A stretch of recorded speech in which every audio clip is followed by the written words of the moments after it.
Is your PC freezing or running slow? Opening Task Manager can help you fix it instantly.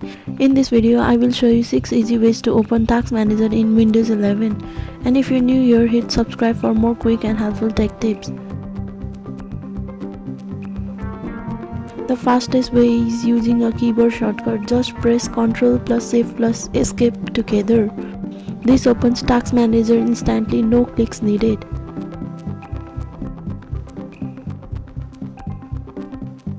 You can also use your taskbar. Right click on any empty space on the taskbar, then click Task Manager from the menu.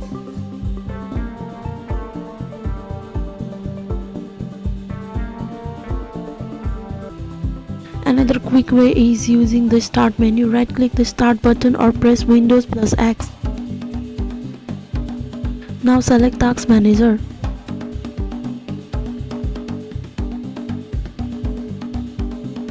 Press Ctrl plus Alt plus Delete, then click Task Manager from the screen.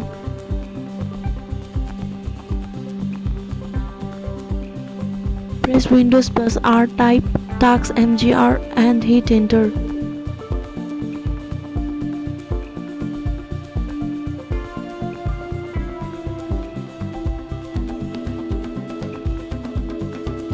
Click the search icon and type Task Manager. Then open it from the results. And that's it. Now you know 6 easy ways to open Task Manager in Windows 11. Like, share and subscribe for more simple tech guides.